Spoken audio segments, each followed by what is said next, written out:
Hey guys, this is Dr. Carla Solon. My Wisdom Wednesday today is going to be on what's the best eating and nutrition and diet for me. Well, first of all, I don't like the word diet. Everybody thinks diet means fad diet. A diet actually means what is in your staple for what you eat on a daily basis. When I work with patients, I prefer to make lifestyle changes. So if it's a diet and it's a fad diet, it doesn't last, it doesn't stay. So if you don't teach something, the patient doesn't learn something, then they're not going to make a lasting change. It's going to be 20, 30 pounds up, 20, 30 pounds down, and it's going to be this roller coaster. So I work with people individually on specific needs for different conditions, whether that be hormonal based, like GI issues, IBS, Crohn's, all types of things like that. I work with gaining weight, I work with losing weight, I work with massing, work with bulking, so it depends upon what your goals are and what your needs are for when I make individual plans. When I do that, I tell you specifically what I want you to eat, when I want you to eat it, and I have you do that for like a month before we make any changes, just so we can get a baseline of where you're actually at. So that's getting into the specifics, but how do I generally choose healthier things? Well, eat things without a label. A label means that it's been somewhat processed.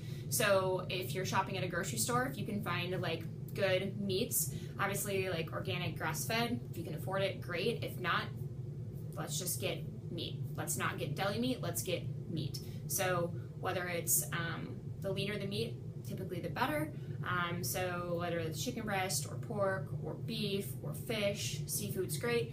Just watch how much of each type of seafood you eat, especially if it's farm raised, for mercury contents and things like that.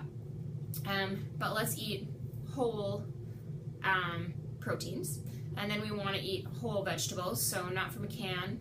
Frozen's okay, but fresh is always the best. You're going to retrieve the most nutrients and vitamins from that, and as well as fruits. So if you can eat whole healthy fruits, those are going to be your sugars. You want to have carbohydrates that sustain you, but that don't overwhelm you.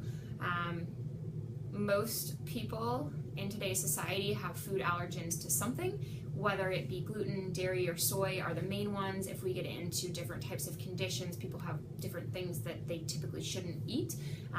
That's what I do on a clinical basis, but trying to eliminate gluten, dairy, and soy is always a challenge for people because it's found in everything. But as far as that, also if you aren't allergic to nuts, eating whole nuts is a really good way to get your fats. Coconut oil, no, coconut oil is not going to kill you. Olive oil, different types of oils like that. Stay away from like highly saturated fats.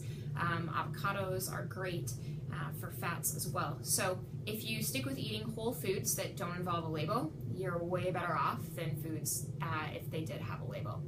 The last thing, added sugars, man. Stay away from added sugars. That high fructose corn syrup, it's slowly going to kill you.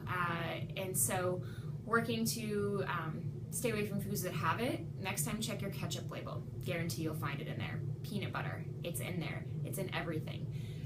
So all this added sugar also makes us more addicted to sugar. So cutting it out may be the most challenging thing you've ever done. Sugar is a drug. It's actually more addictive than heroin and cocaine, and it was in a study with rats, not humans. However, it lit up the part of their brain that was specific to addiction more than heroin or cocaine. So if getting off the sugar is difficult for you, don't worry. That's very typical of anybody in Western society because we're so ingrained on sugar, sugar, sugar. So there's my 2 cents on nutrition. If you want to take the plunge and do an individual nutrition plan, that's something that I do. Just let me know. Thanks, guys.